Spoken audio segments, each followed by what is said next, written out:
Magandang gabi po sa ating lahat, mga kapatid. Yes, the Lord is faithful.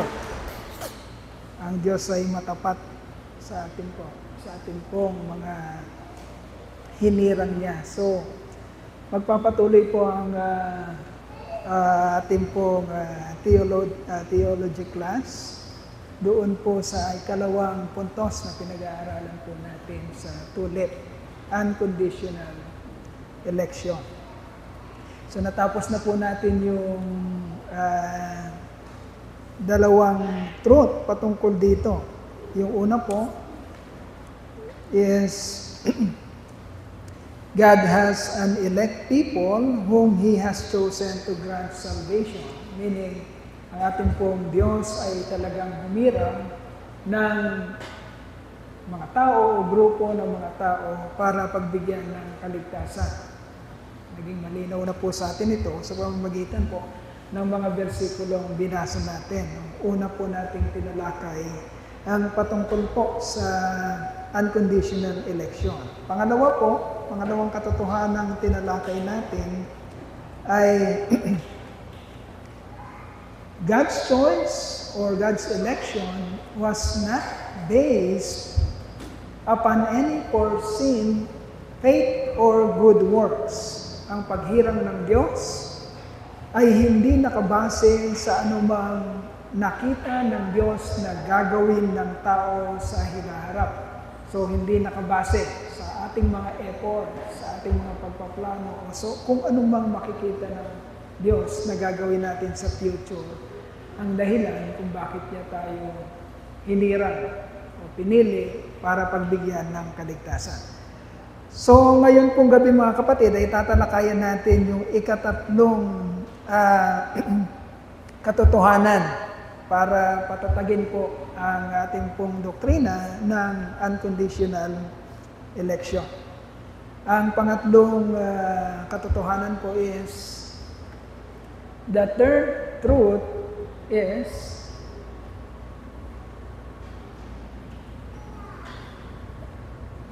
yung third truth. Puro ano ba yan? Okay. The third truth is faith and good works are the result, not the ground of predestination. Okay. Sa Tagalog po mga kapatid, meron po tayong pananampalataya, di po ba? Amen po ba? May pananampalataya po tayo? Amen. At tayo po ay gumagawa ng mabubuting gawa. Amen po ba?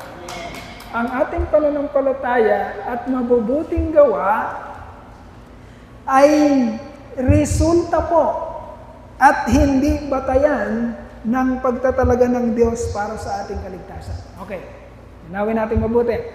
Niligtas muna tayo ng Diyos. Okay? At ang kaligtasan na yun ay hindi nakabase sa kung anumang gagawin natin, sa kung anumang ginawa natin sa past, sa kung anumang ginagawa natin ngayon, at sa kung anumang gagawin natin sa future. Niligtas tayo ng Diyos, hinirang niya tayo, pinili niya tayo para iligtas, hindi nakabase sa kung anumang gagawin natin. Okay? Ngayon, nung iniligtas na tayo ng Diyos, nung tayo iligtas na, mga kapatid, ang kaligtasan ito ay magre-resulta ng pananampalataya at mabubuting gawa. Okay? Kaya huwag mong iisipin na kailangan kong sumampalataya at kailangan kong gumawa ng mabuti para ako maligtas. Baligtad po yun.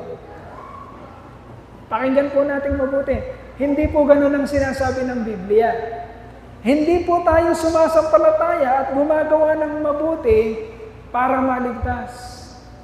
Ang ating pong pananampalataya at paggawa ng mabuti ay resulta lamang ng ating tinanggap na kaligtasan. Okay? Ibig sabihin, sumasampalataya ka at gumagawa ka para sa Panginoon dahil ikaw ay ligtas. Hindi the other way around. Okay? Huwag niyong iisipin na meron kayong ginagawa para paboran kayo ng Diyos. O meron kayong paniniwala sa Kanya para makumbinsin niyo siya, makumbinsin natin siya, para iligtas niya tayo. Baliktad po. Okay? Gumawa muna ang Diyos, niligtas muna tayo, binigay muna niya ang Kanyang grasya, at ang grasyang binigay niya sa atin ay nagresulta ng pananampalataya at mabuting gawa. Yun po yung pangatlong truth. Kaya, unconditional ang election. Ibig sabihin, hindi nakabase sa kung ano nang makikita sa iyo ang pagkahirang sa iyo ng Diyos. Okay? The third truth of unconditional election is our faith and good works are the results, not the ground of our election or predestination. Okay? Hindi yun ang basihan, kaya ka hinirang ng Diyos. Kundi, yun ang gagawin niya sa'yo, kaya ka niya hinirang. Okay? Kakaintindihan po tayo. Ngayon, papatatagin yan ng ating pong mga bersikulo. So po, tandaan natin mga kapatid, hindi tayo pwedeng magkaroon ng mga doktrina na hindi po nakabase sa kanyang mga salita. Hindi tayo pwedeng magkaroon ng ICGC, o tinatawag nating our own idea or own words. Babatakin natin ang Panginoon sa kung anong gusto nating isipin, ikakahon natin ang Diyos sa kung ano ang gusto nating pagkakilala sa Kanya. Hindi po ganoon. Lahat po ng pagkaunawa natin patungkol sa pananampalataya natin, sa doktrina natin, sa teolohiya, sa pagkakilala natin sa Diyos, ay kailangan nakabase sa kung anong sinabi ng Diyos sa Kanyang mga salita. Okay? Dahil po doon, hindi po tayo kailanman magkakamali kung ang ating doktrina at ang ating teolohiya ay nakabase sa Kanyang mga salita mismo. Kaya naman, iisa-isahin natin yung mga bersikulo sa Biblia na nagpapatunay na tama ang doktrina na tinatanggap natin. Okay. Unconditional election. Third truth, faith and good works are results, not the ground of your predestination, election, and salvation. So, Acts chapter 13, verse 48 says, ayan, sabi po, sa Tagalog po yan, aklat ng mga gawa. Okay, sa Tagalog po yung Acts, aklat ng mga gawa sa New Testament. Sabi po sa Acts chapter 13, verse 48, when the Gentiles, sino po ang mga Gentiles? Sino? Dalawang grupo lang po sa langit, dalawang grupo lang tinitingnan ng ang mga tao. Ang mga Jew at mga Gentiles. Sino mga Gentiles? Tayo, saan tayo kabilang? Sa Jew ba o sa mga Gentiles? Gentiles. Gentiles tayo. Okay, sa Old Testament may hinirang na lipi. Ang tawag sa kanila, mga Hudyo, mga Jew. Okay, hindi nyo pa alam ang katotohanan. Pag mahal na araw, ang tawag ng mga matatanda, pagka pasaway ang kanilang apo, sabihin ng mga matatanda, nakakakaloko mo talaga, Hudyo ka talaga. Hudyo. Ay mali ang kanilang pagkaunawa sa salitang Hudyo. Ang Jew po, mga kapatid, ito po yung lipi na hinirang ng Diyos. Abraham, Isaac, Jacob, Joseph, Moses, David, all the way down to Jesus Christ and Israel. Yung nakikita natin ngayon ng mga Hudyo sa Israel. Okay, yun po yung Jew. Tayo po, Gentiles. Okay, so tayo po ang pinatutungkulan dito.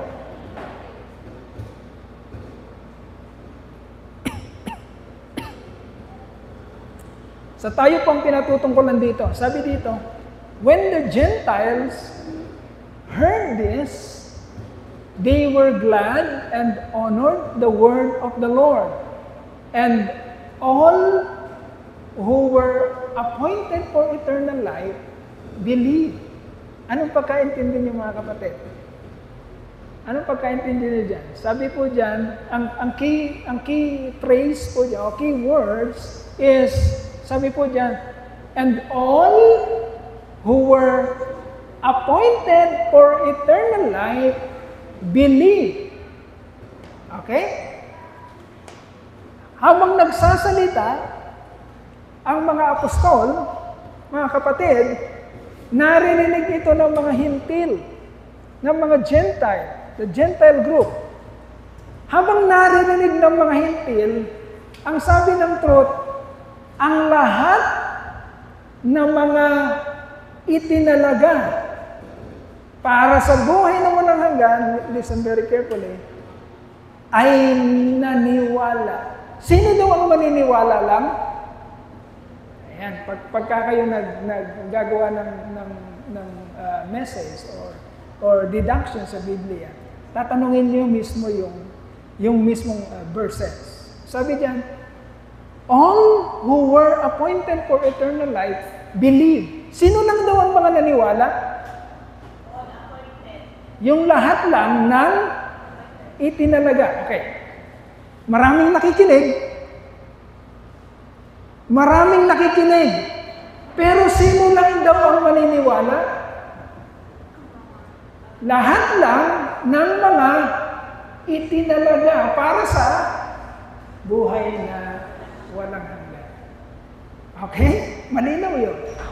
And all who were appointed for eternal life believe. Meaning, may mga nakikinig sa mga panahon na yon na hindi naniwala.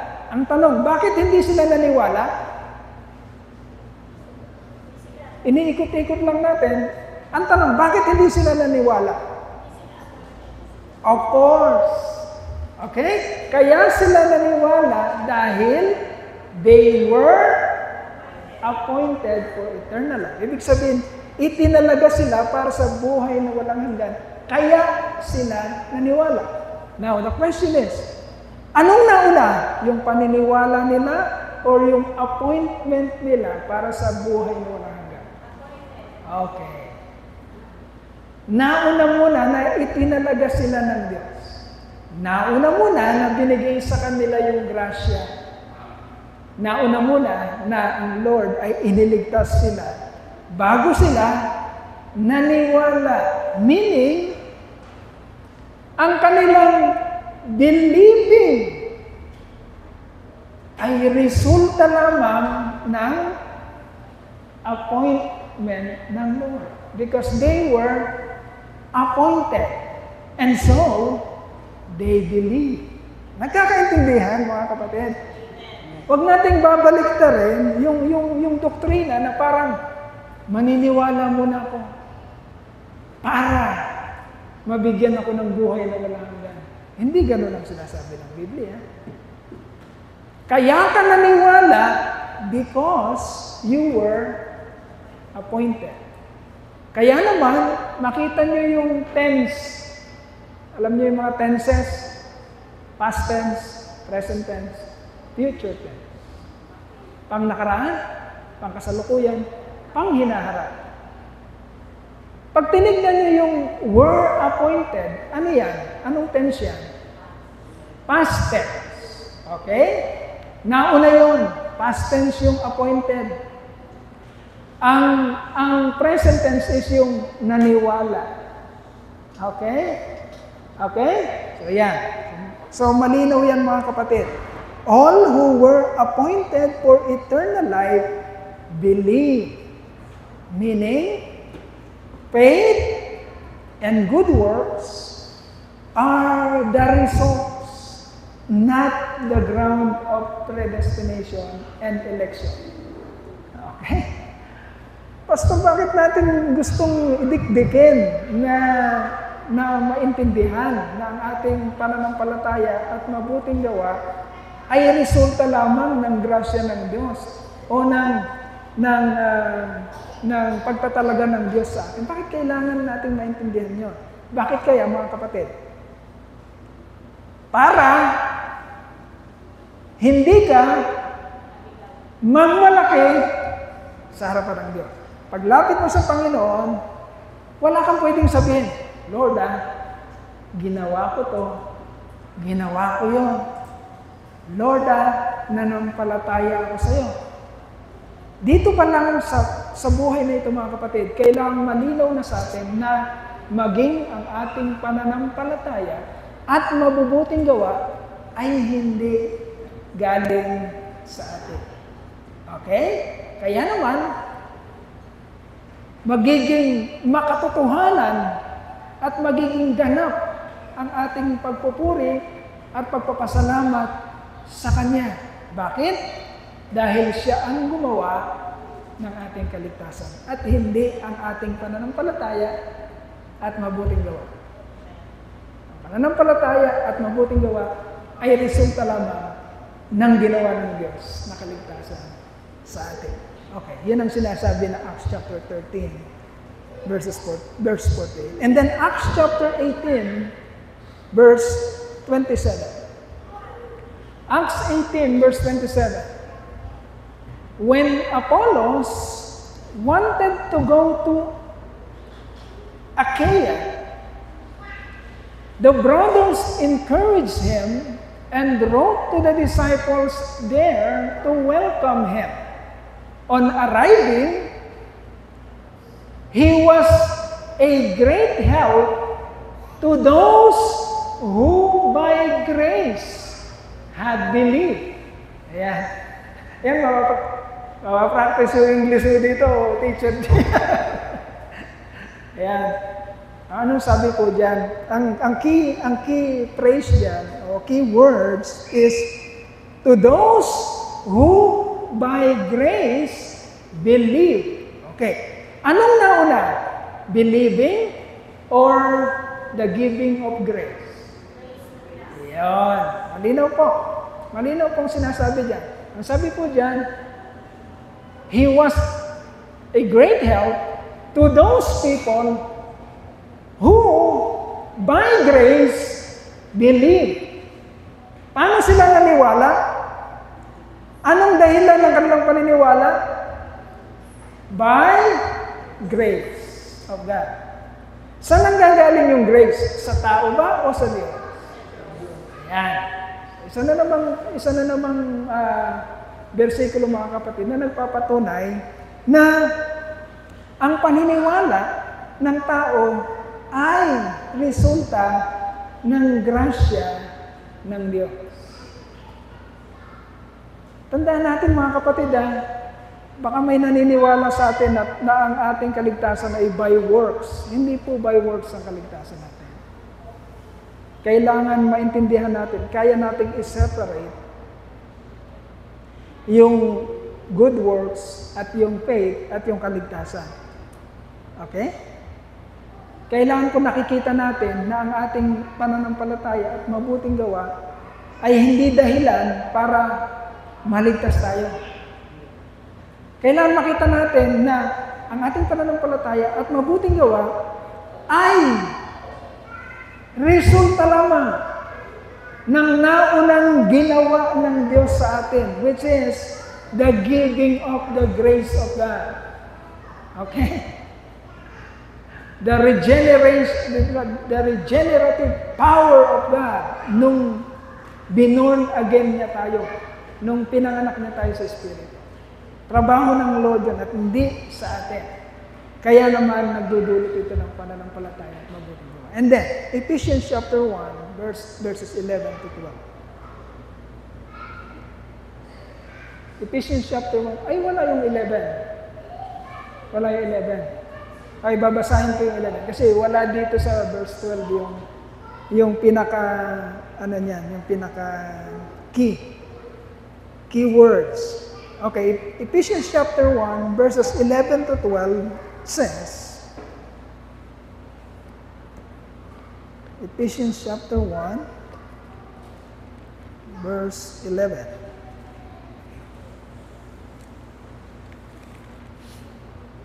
Ayan.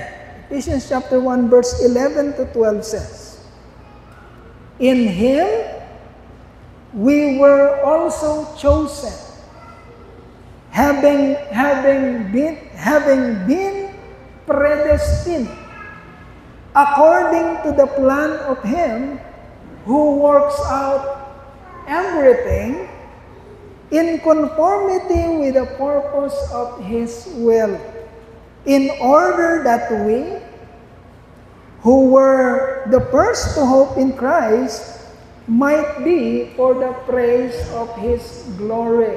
Okay, ano pong sinasabi dito mga kapatid? Listen very carefully. Ang sinasabi po dito mga kapatid, tayo ay hinirang ng Diyos para kay Kristo. Meaning, maglilinawan tayo mga kapatid, walang maliligtas dahil sa bait lamang. Huwag niyo isipin, napakabait ng lola ko. Yung lola ko napakabait. Walang ginawang masama yun sa kanyang buong buhay. Ligtas siguro yun. Maniniwala ko ligtas yun. Ang bait niya eh. Okay. Mga kapatid, linawin natin mabuti. Walang maliligtas kung hindi papasok sa pananampalataya kay Kristo. Baka naiisip nyo na mayroong mga taong naliligtas dahil mabait siya, na hindi sila gumagawa ng masama.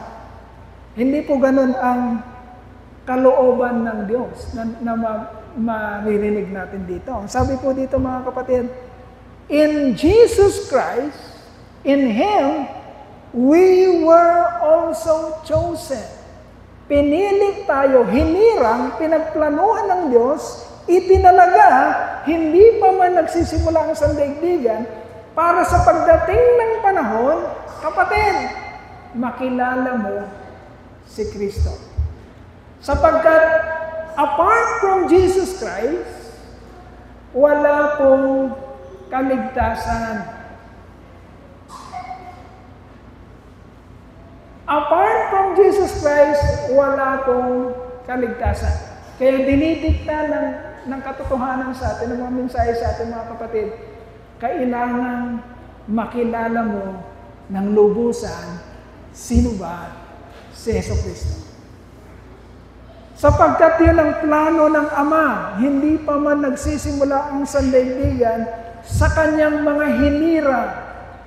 Ang mga hinirang ng Diyos ay darating sa kanilang buhay, pagkakataon sa kanilang buhay, na talagang makikilala nila si Jesus Christ. Sapagkat yun ang plano ng Ama. We are chosen for Jesus Christ. To love Him, to praise Him, to know Him. Kaya walang kaligtasan maliban sa pagkakilala, pagtanggap, pananampalataya sa Panginoon sa Kristo. It is also consistent sa declaration ni Jesus Christ nung sinabi niya, I am the way, the truth, and the life. No one comes to the Father but by me. Consistent yan mga kapatid. Walang makakarating sa Ama kundi sa pamamagitan ko. So, maglinawan tayo. Ang plano ng Diyos Ama, hindi pa man nagsisimula ang sanlibutan, ay dalhin ang lahat ng kanyang mga hinirang papunta sa Panginoong Jesucristo. Ang tanong, kilala mo ba talaga si Kristo? Nauunawaan mo ba talaga siya? Ano ba talaga ang mga ginawa niya sa'yo? Talaga bang nagtitiwala ka sa Kanya? Nauunawaan mo ba ang Kanyang kapangyarihan? Yon, mga kapatid. Isa itong malaking basihan at kumpiyansa mo sa iyong pananampalataya, sa iyong sarili, naligtas ka kung malinaw ang pagkakilala mo sa Panginoong Jesucristo. Okay? In Him, we were also chosen, having been predestined according to the plan of Him, the plan of the Father, who works out everything. Meaning, mga kapatid, sa buhay ng isang hinirang, linawin mo ito sa iyong sarili. Anong nakikita mo sa buhay mo? Magulo ba yung buhay na yan? May mga punteriya ba yan? Saan niya nagugugol? Saan mo inaaksaya yung buhay na yan? Kapatid, ang isang hinirang, mga kapatid, tinatrabaho ito ng Diyos. Predestined sila para mag-conform at gagamitin ng Diyos ang lahat-lahat. God will work out everything para mangyari sa kanyang hinirang ang kanyang naisip. Kaya kung gusto mong tiyakin ang iyong kaligtasan, silipin mo ang buhay mo. Saan nangyayari sa buhay mo? Ano bang mga desisyon mo? Saan ba yan papunta? Ang buhay mo ba at mga desisyon mo, mga plano mo, mga efforts mo, sa tingin mo ba pag sinilip mo, magmamatter sa eternity? Ano ba meron sa eternity? Kapurihan ng Diyos, kapurihan ng pangalan ng Panginoon. Now, look at your life, salaminin mo ang iyong buhay, your walk, yung sinasabi mo, Christian walk, saan yan papunta? Ang buhay ba na yan ay sa future nakikita mo ay magbibigay ng kapurihan sa Panginoon o hindi? O kasama ka ng mga DPWH. Anong klaseng buhay meron ka? Nagpapasasa ka ba sa mga bagay dito sa mundo pero hindi mo nakikita na yung buhay na yan kahit nagpapasasa ay hindi magmamatter sa kapurihan ng Diyos for all eternity. Kahit na napakarami mong luxury car o anuman, pero silipin mo, anong glory ng Lord sa lahat ng iyon? Tandaan mo, kapatid. Tandaan mo. Kapag ang buhay na yan ay hindi mo nasisilip para sa kapurihan ng Diyos, umiyak ka sa Lord. Umiyak ka hanggat nabubuhay ka pa dito sa lupa nito. Magtatapatan tayo, mga kapatid.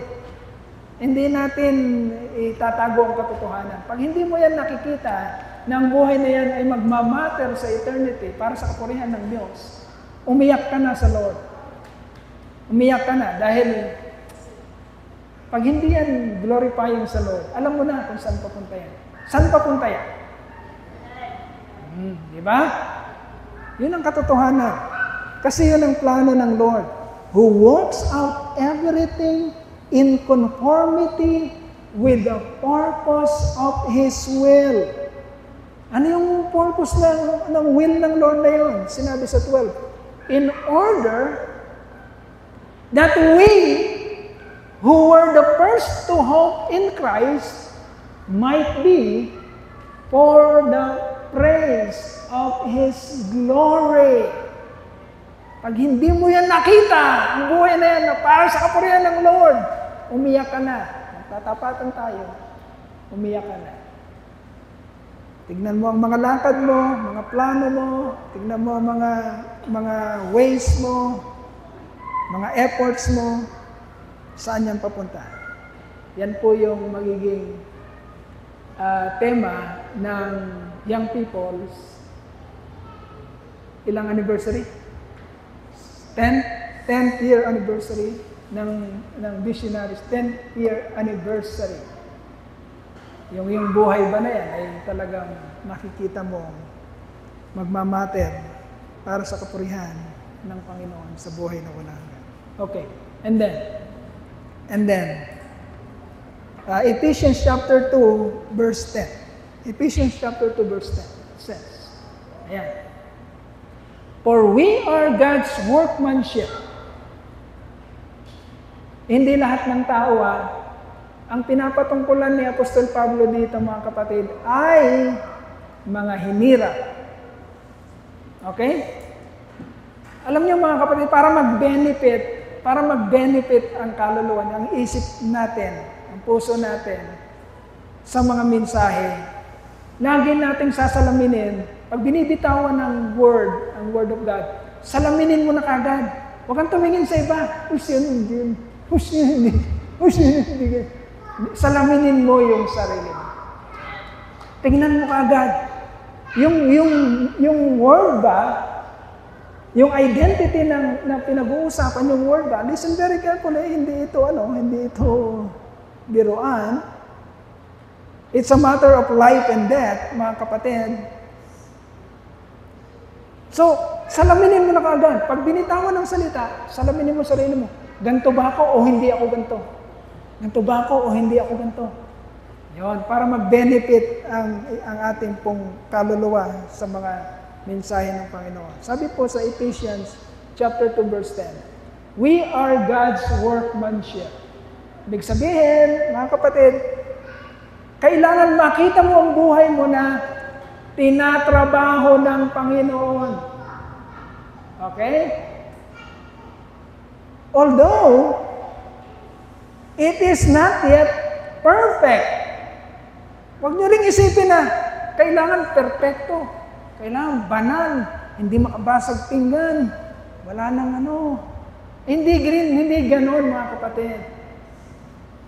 Tandaan natin, ang end result, ang pupuntahan nating lahat, perfection. Yung pupuntahan. But in this life, not yet achievable. Hindi pa. But, although we are not perfect, but we are being perfected. Okay? Kailangan mo makita ang sarili mo na hindi ka man talaga perfecto, pero nakikita mo ang sarili mo na ginagawang perfecto ng Diyos. You are being perfected. Ibig sabihin, merong mga mumunting pagbabago araw-araw sa iyong buhay, sa iyong pag-uugali. May mga momentary victories ka in life. Hindi pwedeng talo. Hindi ka na nakaahon doon sa kalaban. Hindi mo na natalo yung unang kalaban mo. Yung kalaban mo dati, 10 taon na, yun pa rin ang kalaban mo, hindi mo siya mapataob. Hindi pwedeng ganon ang buhay ng isang hinirang. Ang buhay ng isang hinirang ay, sabi dyan, God's workmanship. Okay? Nagkakaroon ka ng kumpiyansa dahil nakikita mo talagang nagtatrabaho ang Diyos sa buhay mo. Because you are God's workmanship. Ano ka? You are created in Christ Jesus to do good works. Okay? Which God prepared in advance for us to do. Okay, imagine mo, mga kapatid, lagi nating sinasabi, ang Diyos nagplano na siya. Alam na niya ang gagawin niya para sa kanyang mga hinirang. Alam na. Hindi na siya magbabago ng isip. Planado na kung anong gagawin niya. Paano mo naman nasabi, Pastor Toy? Which God prepared in advance for us to do. Kailan pinrepare ng Lord yun? Before the foundation of the world. Prepared in advance. Kaya huwag nating isipin na ang kaligtasan ay a very cheap thing na parang ligtas ka lang. O ligtas ka, yun lang. No, malayo yun sa katotohanan. Walang ligtas ka lang, yun lang. No. Ang sinasabi ng katotohanan, niligtas ka Dahil tatrabahuin ka ng Diyos at gagawin kang mainam. Gagawin kang mainam. You are God's workmanship created in Christ Jesus to do good works which God prepared in advance for us to do. Okay? Ano na una? Ito na naman. Yung good works ba dito, mga kapatid, ay dahilan para maligtas tayo o yung good works dito ay resulta ng pagpaplano ng Diyos para sa atin? Resulta. Resulta. Okay? So, aalisin natin ang yabang natin, aalisin natin ang anumang pride. Nagiging malinaw sa atin, mga kapatid, na ang nangyayari sa atin na mabubuting gawa ay hindi sa ganang ating sariling kakayanan, kundi resulta lamang ng mahusay, mainam na pagpaplano at pagtatrabaho ng Diyos sa buhay natin. Okay? And then, Philippians chapter 1, verse 29. For it has been granted to you on behalf of Christ, not only to believe on Him, but also to suffer for Him. Okay. It has been granted to you. Ano yung grant sa Tagalog? Ano yung granted sa Tagalog? Ayan. It has been granted to you. Pinagkaloob sa iyo, kapatid. Pinrabaho ng Lord. Ano daw ang gagawin mo? As in, granted to you, hindi lang maniwala kay Jesucristo. Kundi, ayan. Anong gusto natin sa salvation natin? Hayahay. Yun lang gusto natin. Basta ako ligtas. Pero sasama ako sa barkada ko. Pero gagawin kong gusto kong gawin. Pero mag-didisco kami. Pero mag-aano kami. Manunod kami ng ball. Gatong gagawin namin. Ganyan. Hindi ganon ang kaligtasan. It has been granted to you not only to believe, but also to suffer with Christ. Ibig sabihin, mga kapatid, ang ating Panginoong Jesucristo may mga paninindigan. Amen? Anong paninindigan ng Panginoon? Hindi siya pwedeng magkasala. Okay? Marami siyang temptation. Nakita natin sa desert. Maraming temptation si Jesus Christ, pero naninindigan siya sa kanyang pananampalataya. Now, ano yung suffering na pinag-uusapan dito, mga kapatid? Ito yung laban natin sa temptation, yung laban natin sa flesh. Okay? Kasi iba yung gusto nitong flesh na ito. Nagkakaintindihan tayo dyan. Walang magaling dito. Okay? Walang magaling dito. Nagkakaintindihan tayong lahat at kailangan nating aminin na mahina ito. Kasi pag nagyayabang-yabang tayo, na parang tingin natin sa sarili na special tayo, magaling tayo, kakaiba tayo, hindi tayo kagaya ng iba lahat tayo bagsak dito sa flesh. At ang flesh na ito ay kalaban ng spirito. Ang suffering na pinag-uusapan, ito yung battle between your flesh and the Spirit. Kapag born-again Christian ka, mga kapatid, doon mo talaga mapapatunayan na merong labanang nangyayari. Tama? Kasi kung hindi ka born-again Christian, bira ka lang ng bira. Tama? Walang laban. Kaya gawin mo lang talaga kung anong gusto mong gawin. Kapag hindi ka born again Christian. Kapag meron ka ng spirit, kapatid, meron ng sufferings. Bakit? Kasi gusto nito, ni flesh, gusto nito, ay kasalanan. Gusto nitong gawin kung ano yung usual na ginagawa niya dati. Pero meron ng kumukontra. na nagsasabi, huwag mong gawin yan, naglalaban yon. At dahil tayo yung flesh eh. Okay? Tayo yun eh, yung natural man natin eh. Yung spirit, ang sabi doon is, pagka binigay sa'yo yung spirit, yan na yung magiging guide mo. Yan na yung magtitimon ng buhay mo. Ang sabi doon, malakas yan. Hindi yan kayang talunin ng sino man. That includes your flesh. Para magkaintindihan tayo mga kapatid, baka sabihin, mahina ako eh. Tao lang ako.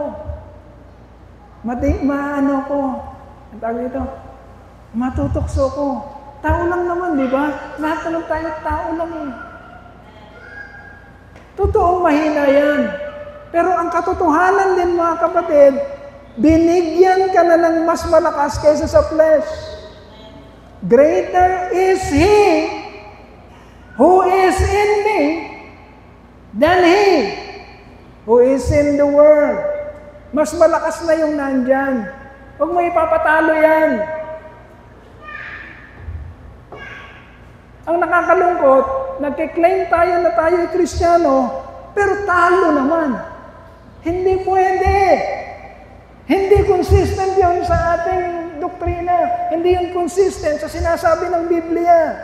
Hindi pwedeng sinasabi mong Kristiyano ka, pero talo ka. Hindi pwede yun. Okay?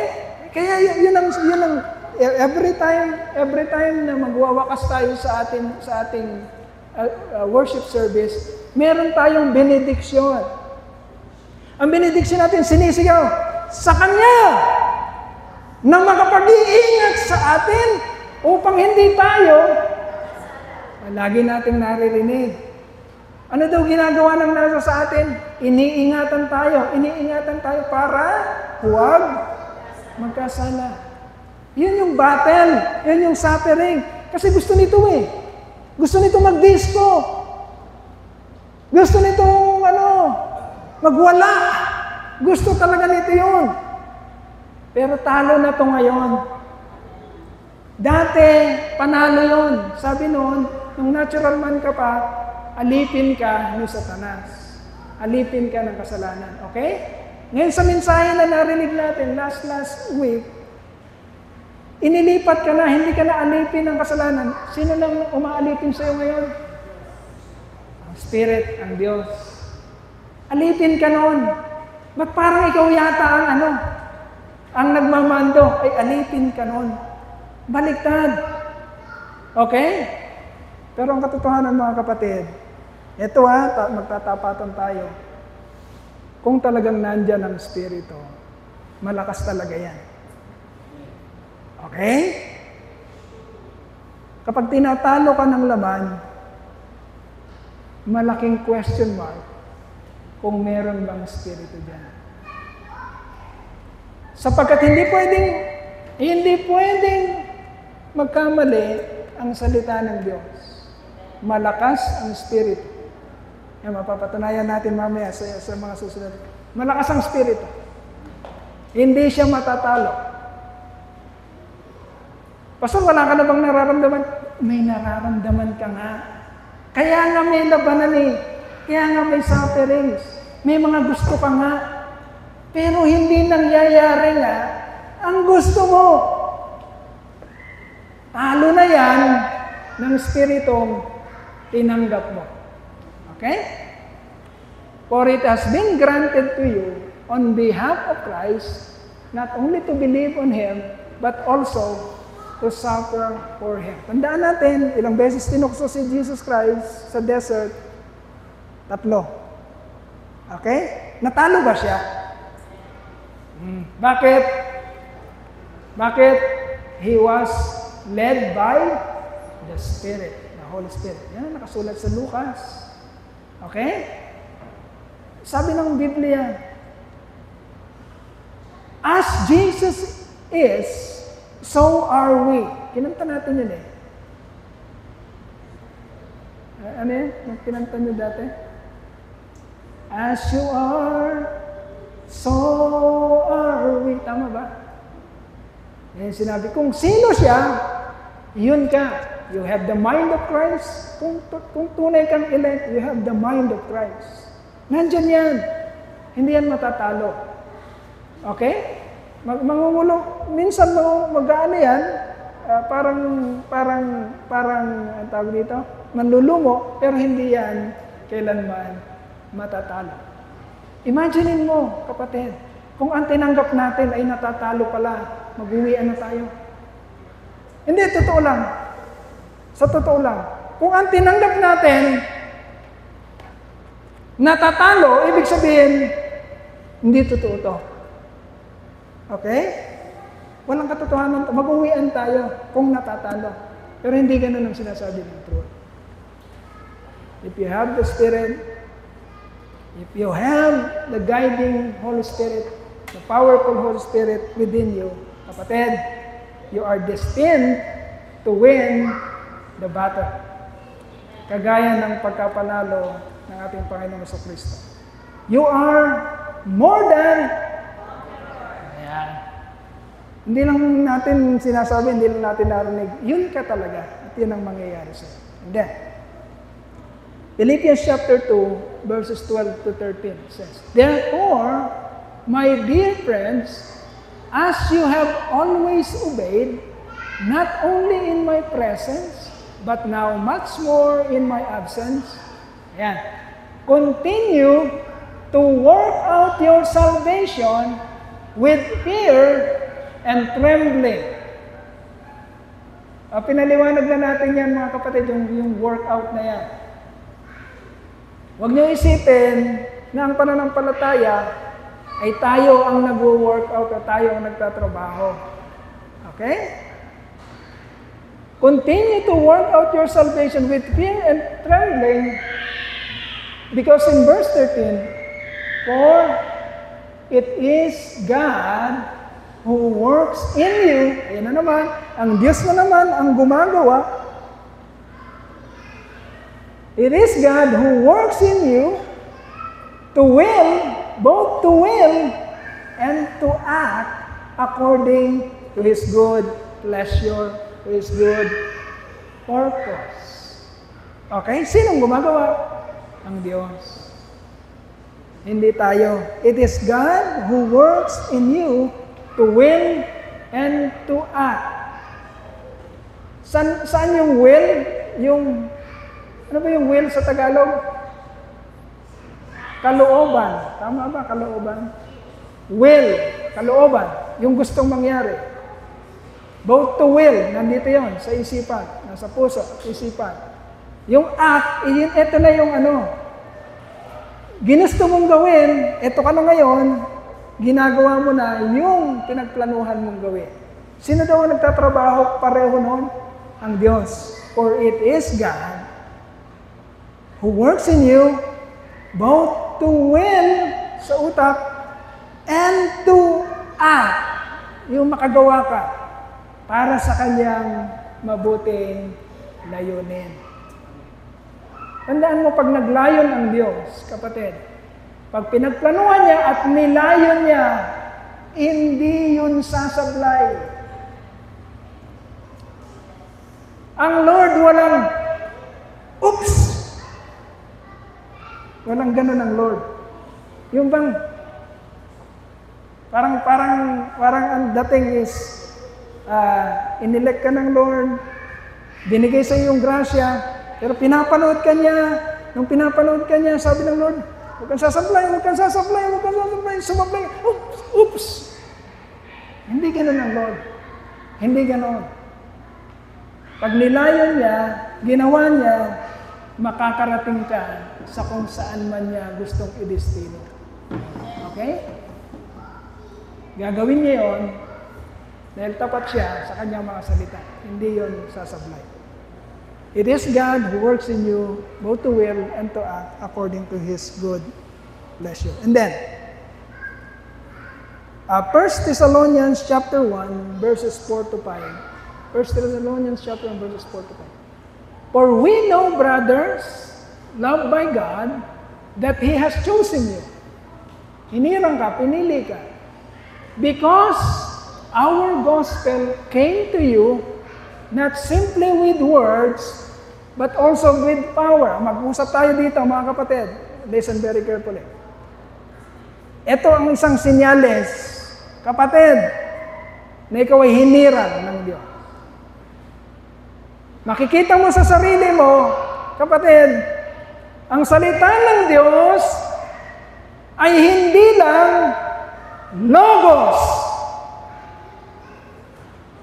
Ano yung logos? Mere words. Mere words. Salita lang.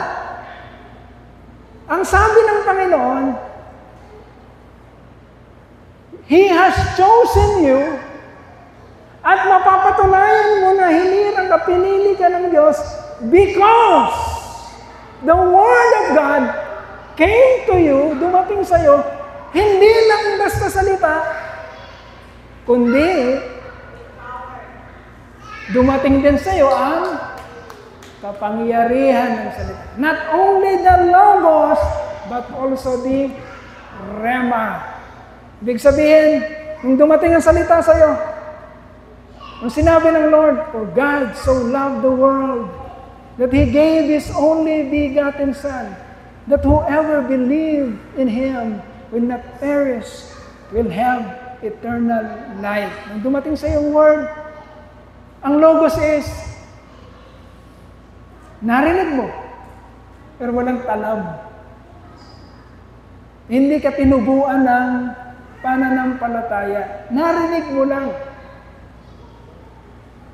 But because you are chosen by God, hinirang ka, pinili ka ng Diyos, kapatid, pagdating ng salita, hindi mo lang siya maririnig.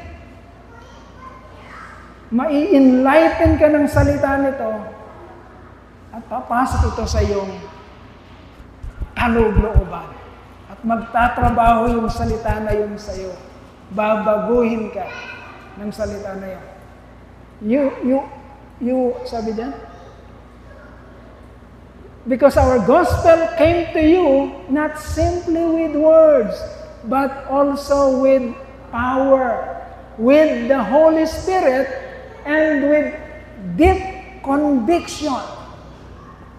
Binago ka niya dahil pinaunawa sa iyo ng Lord ang kanyang salita. Hindi lang basta narinig mo. Okay? Doon mo mapapatunayan, hinirang ka, kapatid. Meron kasi sinasabi ang Biblia. Remember the four kind of soil? Yung apat na lupa. Sabi ng Lord, at naghasik ang sower, ang maghasik. Ang iba, napunta sa kabatuhan. Narinig, pero maraming alalahanin. Mga kalayawan sa mundo. At nadaig siya. Inoperan siya. Si engineer. Inopera ng DPWH ng 1 bilyon. At nawala si salita. Nawala si salita. Nauwi dun sa kamunduhan. Nauwi sa sanlibutan. Yun yung isang lupa. Isang lupa napunta sa kadawagan. Kadawagan. Okay? Napunta sa kadawagan yung salita. Narinig ang word. Narinig. Pero yung masyadong, anong kakainin namin mamaya, Sister Yoli? Anong ulam namin? Wala akong pamasahe, hindi ako pupunta. Nadaig ng sitwasyon ng buhay. Hindi pwede. Yung isa naman, saan napunta isa? Sa daan. Sa daan. Yung isa napunta sa daan, nahulog sa daan. Nakarinig. Masaya. Akala mo may naintindihan. And immediately, ito na, may dumating. Ano yung dumating doon? Ibon. Pagdating ng ibon, dinagit yung seed. Wala siyang napakinabangan. Hindi man lang tumubo yung seed na yun. Mayabang. Kala mo alam lahat. Pero hindi tinubuan ng pananampalataya. Laging may katanungan lamang sa isip, pero hindi sumasapit sa pananampalataya at pagsunod sa Diyos. Pero may isang napunta sa mabuting lupa. Sabi doon, nahulog doon yung salita, narinig, and then tumubo sa kanyang puso, tumubo sa kanyang buhay, at namunga siya. Ibig sabihin, naging asset siya ng Diyos. Sa pamamagitan ng kanyang buhay, lumaganap ang kalooban ng Diyos at magnify ang kapurihan ng Diyos sa pamamagitan ng kanyang buhay. Yun yung mabuting lupa. Yun yung sinasabi dito mga kapatid. Hindi lang basta dumating sa iyo ang salita, kundi naganap din sa iyo yung kapangyarihan ng salitang dumating sa iyo. Not only the Logos, but also the Rema, and tinrabaho nitong buhay mo para sa kapurihan ng Diyos. You know how we live among you for your sake? Ayan lang. And then, 2 Thessalonians chapter 2, dalawa na lang po. 2 Thessalonians chapter 2, verses 13 to 14. It says, "But we ought always to thank God for you, brothers loved by the Lord, because from the beginning, God chose you." Kailan ka daw pinili ng Lord? Ayan. Mga kapatid, mga importante kasi ito, mga importanteng words to, na hindi natin dapat babaliwalain. Para makita natin yung katotohanan na ikaw ay pinili ng Diyos, hindi pa man nagsisimula ang sandaigdigan. Because from the beginning, God chose you to be saved. Okay. Kailan ka daw pinili ng Diyos para iligtas? From the beginning. Okay? Malinaw yun, mga kapatid, ha? Pinili ka ng Diyos para maligtas noon pa man. Ngayon, nagbago na ba ang isip ng Lord? May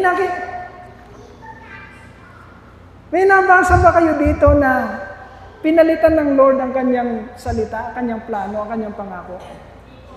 Meron ba kayong nakitang nadagdag sa salita ng Diyos na, from the beginning, God chose you to be saved. But, nung nabubuhay ka na, pinili mo na huwag kang ma-save, kaya hindi ka na-save. Hindi nangyari ang May nakasulat bang ganon? Wala. Ang nakasulat palagi mga kapatid, kung ano yung pinagplanuhan ng Diyos, kung ano yung kanyang niloob, hindi to kailanman nawawalan ng kabuluhan. Ito'y nangyayari. He who began a good work in you is faithful to complete it until the last day. Okay? Kung siya na nagsimula ng mabuting gawa sa iyo ay tapat, malakas, at kaya niyang tapusin kung ano man sinimulan niya sa buhay. Okay? Because from the beginning, God chose you to be saved through the sanctifying work of the Spirit and through belief in the truth. And then 14, He called you to this through our gospel, that you might share in the glory of our Lord Jesus Christ. Now, in our last verse, medyo ilang mahabang verse to. Last na to, sa ating closing. 2 Peter chapter 1, verses 5 to 11. Ayan. Okay, ngayon alam na natin, mga kapatid, ngayong alam na natin yung pangatlong katotohanan patungkol sa unconditional election. Pag sinabing unconditional election, hinirang ka ng Diyos at ang kanyang pagkahirang ay walang kondisyon. Hindi ito nakabase sa kung ano mang gagawin mo. Unconditional, ang pagkahirang. Ngayon yung third truth natin, paano yung faith? Pastor, paano yung good works? Saan ito malulugar? So, ibig bang sabihin, Pastor, hindi na kailangan ng faith, hindi na kailangan ng good works. Kasi ang sinasabi natin palagi, ang pagkahirang sa atin, ang kaligtasan natin is unconditional. Walang tinitingnan sa iyo ang Diyos. Walang hinihingi sa iyo ang Diyos nung siya'y magdesisyon para iligtas ka. Unconditional. O saan natin ilalagay, Pastor, yung faith at yung good works? Yung truth number 3 ay nagsasabi, mga kapatid, kung saan nakalagay ang faith at good works. Humirang ang Diyos ng mga tao para iligtas, at ang gagawin ng mga taong iniligtas niya, mga kapatid, ay mga tao na magbibigay ng tunay na pananampalataya at pagsunod sa Kanya for the ultimate purpose of glory for His mighty name. Okay? So, niligtas ka, hinirang ka, kapatid, para sa pamamagitan ng buhay mo, ay lumutang yung naisin ng Diyos na makakitaan ka ng pananampalataya at mabubuting gawa. Not the other way around, kagaya ng paniniwala ng marami. Yung by works, maraming naniniwala, mga kapatid, by works. Nagme-maintain sila ng faith at nagme-maintain sila ng good works to gain the favor of God. Parang sinasabi sa Diyos na, "O Lord, nakikita mo ko parang araw-araw, kinukumbinsi ang Diyos na meron siyang mga ginagawa na karapat-dapat ng pansin ng Diyos para iligtas siya." Hindi ka papansinin ng Diyos sa ganun. I'm telling you the truth. Hindi mo kayang kumbinsihin ang Diyos gaano man ang ginagawa mo. No.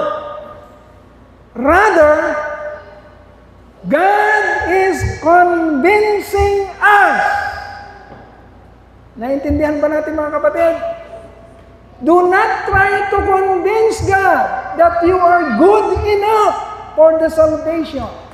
No, we are not good enough for the salvation. Kung gusto mo talagang maligtas on your own, kailangan kamukhang-kamukha ka ni Jesucristo sa lahat. Kailangan blameless ka. Kung ang gusto mong mangyari, yung iyong sarili ang magliligtas. Kailangan kamukhang-kamukha ka ni Kristo. Because that is the requirement of salvation, the life of Jesus Christ. Nagkakaintindihan tayo? There is no salvation apart from the life of Jesus Christ. Kaya naman niyayakap natin yung life ni Jesus Christ dahil yun ang sinabi, siya ang daan, siya ang katotohanan, siya ang buhay. Walang iba, kundi siya lamang.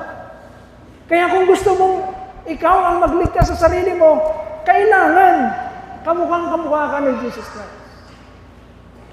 Because His life is the requirement. Okay? So, hindi natin pwedeng iasa ang kaligtasan sa effort natin. Sa ating sinasabi, siguro mas malakas ang pananampalataya kay Mapol.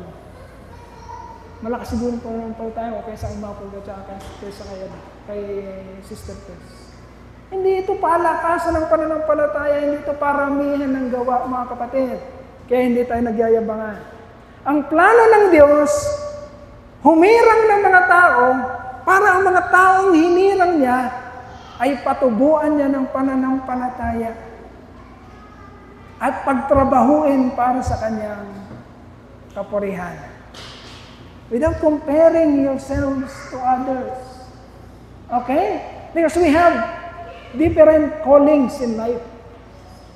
Hindi lahat tayo tatayo dito at magpipreach kagaya ng ginagawa ko. Hindi. Calling ko yun. Maybe some of you, tatayo din sa future, kagaya ng nangyayari sa akin. Because that is your calling in the future.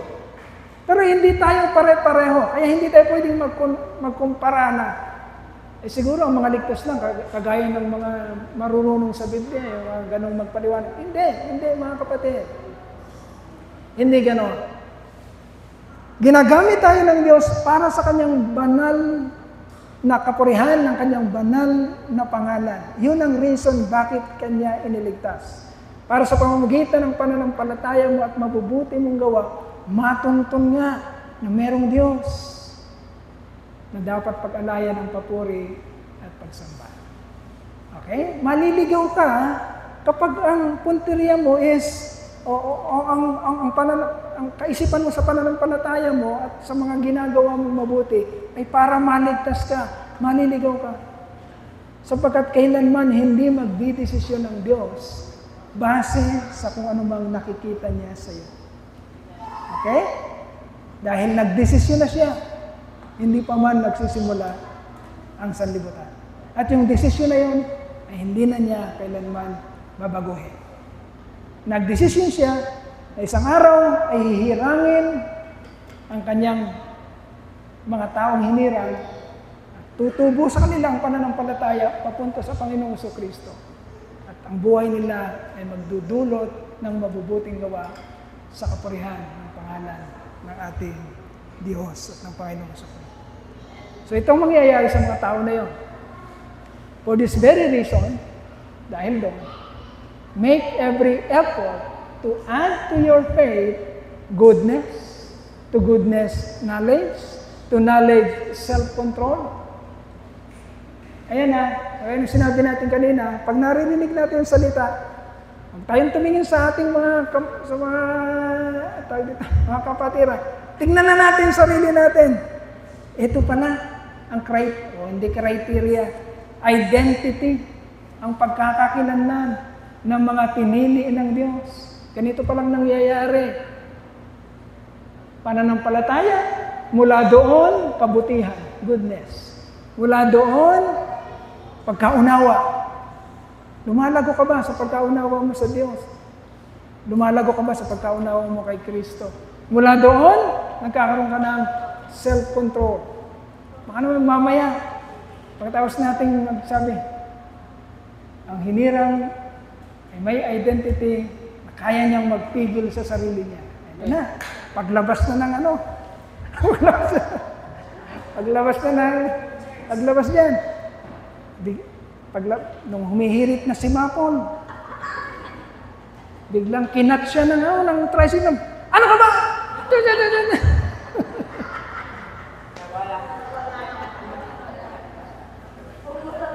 Natatawa tayo, pero magbabantay tayo. Kasi sabi dito, mga kapatid, sabi kasi dito, make every effort to add to your faith goodness, and to goodness, knowledge, and to knowledge, self-control. And to self-control, perseverance. Ano yung perseverance? Pagtsatsaga. And to perseverance, godliness. And to godliness, brotherly kindness. Ayan. Ito medyo masaya tayo. Kasi sa church natin mga kapatid, ito yung ginagawang kultura ng Lord. Kaya tayo masaya. Dahil meron tayo nito, brotherly kindness. Talaga ba? Wala nang ano dito Baka brotherly kindness, paglabas natin dito. Uy, alam mo si ano. Brotherly kindness nga. Brotherly kindness. Okay? Brotherly kindness. Love. For if you possess these qualities in increasing measure, pag sinabing increasing measure, hindi stagnant. Glory for glory. Kung ang kaya mong ibigay ay 50 pesos, bukas 100 na ang kaya mo. Parang ganun. Yun increasing measure. They will keep you from being ineffective and unproductive in your knowledge of our Lord Jesus Christ. 9. But if anyone, ito yung malungkot but if anyone does not have them, he is nearsighted and blind and has forgotten that he has been cleansed from his past sins. 10. Therefore, my brothers, be all the more eager to make your calling and election sure. Ibig sabihin mga kapatid, ina-admonish tayo ng Lord sa pamamagitan ni Apostol Pablo. Mga kapatid, kinakausap tayo na, oo, hinirang kita, tinawag kita, niligtas kita. But, kailangan mong mapatunayan yun sa isipan mo. Kailangan mong makita yun sa buhay mo. Make your election, your calling and election sure. Bakit kailangan sa isip mo meron kang assurance na ikaw ay ligtas? Bakit? Para sa kaligayahan mo, kapatid. Para sa kumpiyansa mo. Para sa kapayapaan mo. Kasi nalalaman, kitang-kita mo sa sarili mo, ligtas ako. Kasi nangyayari yung sinasabi ng Diyos sa mga taong iniligtas niya. Nangyayari sa sarili. Kaya may kumpiyansa ka. May kaligayahan ka. Kaya naman tuwing ini-invite tayo magpuri at magpasalamat at mag-worship sa Lord, nandun lahat yung all-out mong gratitude, all-out mong thanksgiving, all-out mong praises sa Panginoon dahil na-experience mo. Hindi lang siya, kundi yung katotohanan na ikaw ay isa sa kanyang mga hinirang para sa kaligtasan. For if you do these things, you will never fall. Kapag increasing measure ang iyong effort para maging sure ang iyong calling, ang iyong election, kapatid, sabi diyan, pag nasasanay ka na, humuhusay ka. Pag humuhusay ka, hindi ka babagsak. Hindi ka babagsak. Mananatili kang matatag.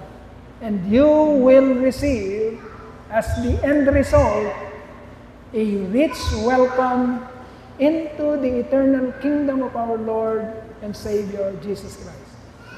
Okay, parting words, mga kapatid. Hindi ka tatanggapin sa langit pag ganito lang ang makinig kayo mabuti. Hindi ka tatanggapin sa langit pag ganito lang ang takbo ng isip mo. Namatay ka, then ito, haharap ka sa langit. Tatanungin ka, bakit kita tatanggapin dito?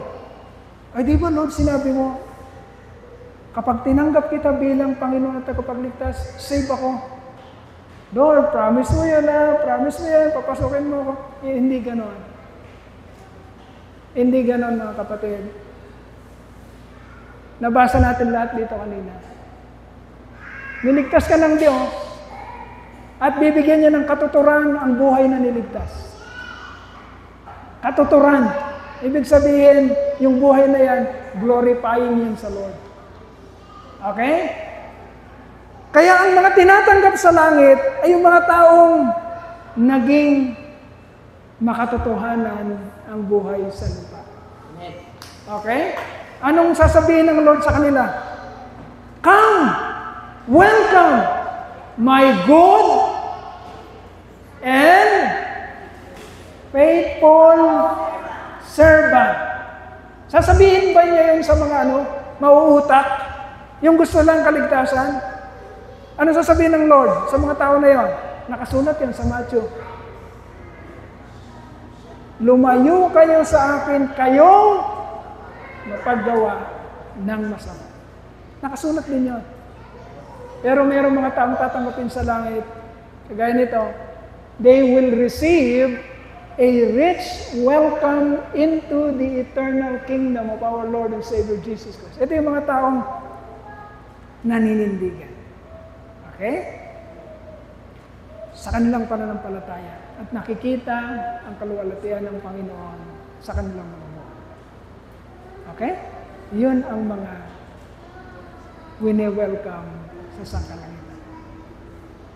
Okay, sa susunod, tapos na yung ating unconditional election. Sa susunod, mga kapatid, ilipat tayo sa panibago nating aralin. Limited atonement. Okay? Tandaan natin, ang pananampalataya mo at ang mabubuting gawa mo ay hindi basihan, kundi resulta ng iyong kaligtasan. Okay, purihin natin ang Panginoon. Tayo'y manalangin. Hallelujah, hallelujah, hallelujah. Amin naming dakila, pakabuti mo po sa amin. Lord, salamat po sa mga katotohanan inilalaan mo, Panginoon, sa amin. Dalangin namin, Ama, na ang iyong salita ay dumating sa amin, hindi lang isang logos, kundi isang rema, makapangyarihang salita na magpapabago ng aming mga isipan, ng aming puso, ng aming buhay, ng aming pagkatao. Masalamat po. Binabalik po namin ang lahat ng papuri, parangal, pagsamba sa pangalan ng iyong anak, ang aming Panginoon at tagapagligtas na si Jesu Cristo. Amen, amen.